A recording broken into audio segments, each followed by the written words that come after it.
Assalamualaikum warahmatullahi wabarakatuh. Saya Yusuf Amhar. Di sini saya selaku mahasiswa Pendidikan Matematika Pascasarjana Universitas Islam Malang. Adapun video kali ini disclaimer ya, bahwa video ini merupakan salah satu tugas untuk mata kuliah evaluasi pembelajaran. Baik, untuk selanjutnya di sini saya akan menjelaskan materi tentang naturalistic evaluation atau penelitian naturalistik. Jadi di sini kita menggunakan buku panduan yang diberikan oleh dosen kami, yaitu merupakan buku Handbook on Measurement, Assessment and Evaluation in Higher Education, di mana penulisnya ada Charles Sekolsky and Brian Dennison. Nah, yang pertama penting kita ketahui bersama bahwa definisi atau pengertian dari pendekatan naturalistik itu merupakan sebuah pendekatan yang bersumber dari paradigma naturalistik, atau diagnostik utamanya adalah sebuah hakikat realita. Kemudian adanya keterbatasan-keterbatasan dari pengetahuan manusia. Kemudian ada pandangan bahwa realita itu tak terbatas oleh ruang dan waktu. Serta ada beberapa komponen utama yang selalu mempengaruhi ruang dan waktu, yang itu berada di luar ruang dan waktu. Jadi semuanya berdasarkan hakikat kenyataan, tapi dengan beberapa syarat dan batasan. Seperti yang dijelaskan oleh Thomas Kuhn Struktur Revolusi Ilmiah pada tahun 1970. Di mana pendekatan yang dijelaskan oleh Thomas menekankan bahwa sebuah kompleksitas dan dimensi dari sebuah realita itu merupakan keterbukaan akan keterbatasan pengetahuan manusia.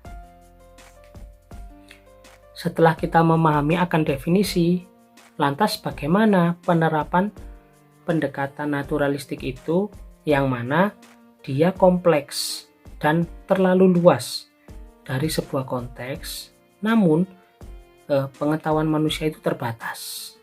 Terus gimana penerapan dari penelitian ini? Nah, karena artinya luas, maka perlu saya jelaskan dulu bahwa dulu itu ada pendekatan positivis, yang mana ini merupakan pembanding atau komparasi dari sebuah pendekatan naturalistik. Nah, yang mana pendekatan positivis ini terstruktur jelas, rapi, ada standarnya baku, satuan bakunya ada. Berbeda dengan naturalistik, yang mana penelitiannya itu dilakukan di lapangan, yang sifatnya fleksibel sesuai dengan keadaan yang ada di lapangan. Nah, setelah itu bagaimana sih pendekatan naturalistik ini?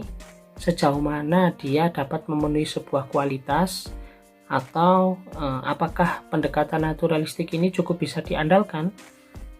Nah, yang pertama, bahwa memang pendekatan yang bersifat positif tadi, dia memenuhi kriteria seperti validitas internal, validitas eksternal, reliabilitas, serta objektivitas.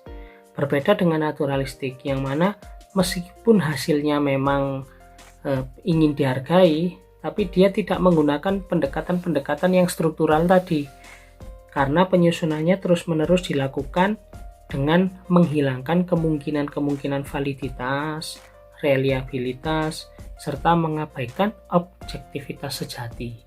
Jadi ada peran-peran yang terjadi di lapangan yang sifatnya fleksibel.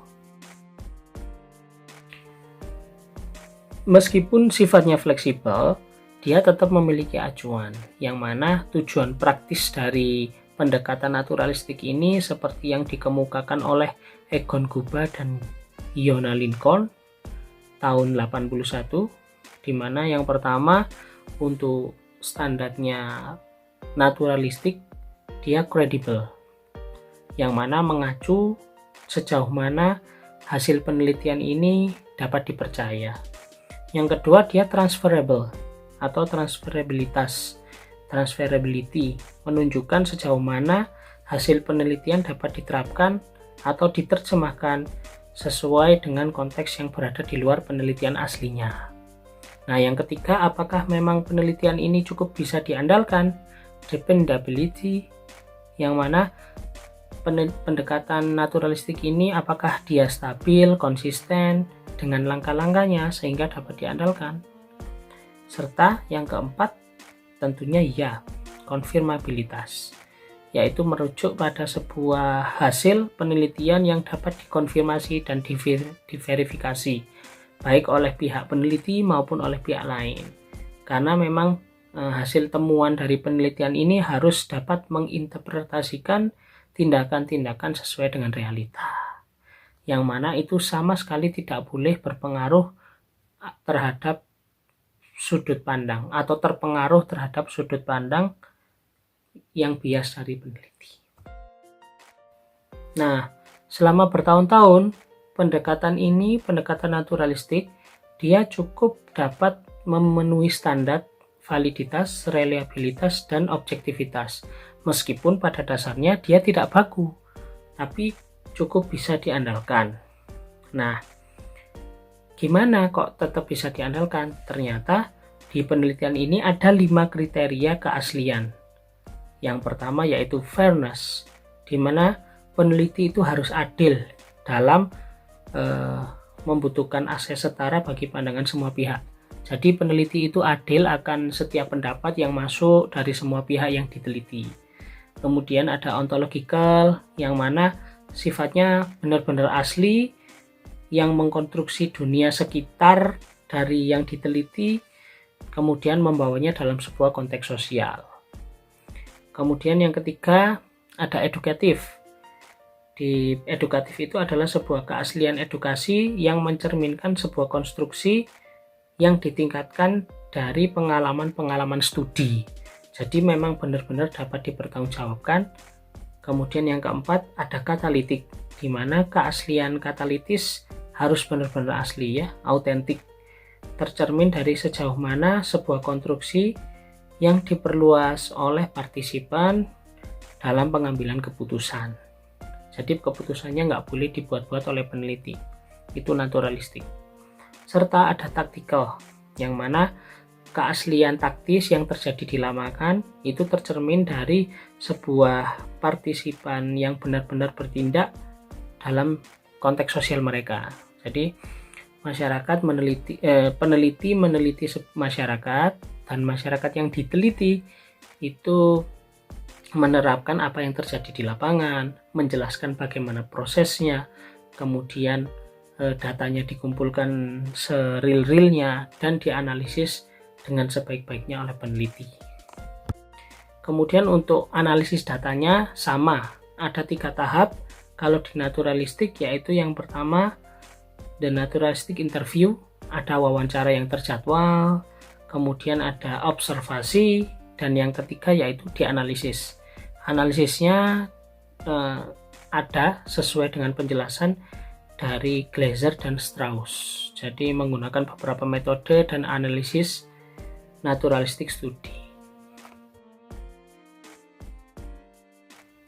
Setelah kita memahami akan pengertian pendekatan naturalistik, nah untuk step-stepnya, rubriknya, nah itu ada terbagi menjadi 6 tahap yang dijelaskan di buku ini. Yang pertama, tahap dari sebuah inisiasi naturalistic evaluation. Jadi di mana peneliti dapat merumuskan sebuah tujuan dari apa yang diteliti. Kemudian yang kedua ada identifying a theme for a naturalistic evaluation, yaitu peneliti dapat merinci pertanyaan dengan sangat baik, menuliskan kemungkinan-kemungkinan yang terjadi, dan melihat kenyataan di lapangan bagaimana, apakah sama dengan yang sudah diperkirakan tadi. Kemudian proses yang ketiga yaitu designing, plan, and naturalistic evaluation. Jadi memang di sini dibutuhkan tim yang solid dan benar-benar bekerja sehingga di lapangan itu kan pasti butuh orang. Biasanya kalau penelitian kecil minimal ada 2 orang, karena memang satu mengawasi, satu mencatat, biasanya seperti itu. Kemudian setelah membentuk tim, yang keempat yaitu adanya pengembangan waktu. Jadi implement in the evaluation memang harus berdasar ada waktu yang dilakukan, yang dilewati dalam sebuah pengembangan atau penelitian. Kemudian ada reporting the result. Nah, karena ini reporting jadi berupa sebuah laporan, maka tentu melibatkan beberapa pihak di luar yang tentunya juga akan melibatkan beberapa pemangku kepentingan. Siapa aja pemangku kepentingan? Ya, tergantung dari penelitiannya. Kalau di sekolah, maka pasti akan terlibat langsung dengan wawancara guru, murid, hingga kepala sekolah bisa jadi. Dan yang terakhir yaitu final talk, atau sebuah hasil atau simpulan yang diambil setelah proses analisis data tadi. Dari kesimpulan ini akhirnya pendekatan atau penelitian naturalistik dapat menetapkan sebuah kriteria-kriteria yang dapat diandalkan. Itu tadi adalah penjelasan sedikit tentang pendekatan naturalistik. Tentunya akan banyak sekali referensi-referensi yang bisa dibaca oleh Bapak Ibu sekalian. Kemudian untuk materi ini bisa di-download di link deskripsi ya. Kemudian untuk referensi selain buku ini tentu ada Denzin dan Lincoln, The Sick Handbook a Qualitative Research, yang mana dari qualitative research di pembahasan sebelumnya itu linear dengan pembahasan di pendekatan naturalistik ini. Kemudian ada Erlandson di buku Doing Naturalistic Inquiry, kemudian ada Glaser dan lain sebagainya.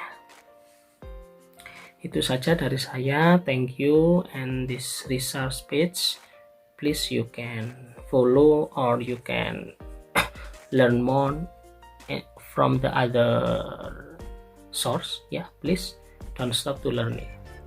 Terima kasih, semoga bermanfaat. Mohon maaf bila ada kesalahan. Wassalamualaikum warahmatullahi wabarakatuh.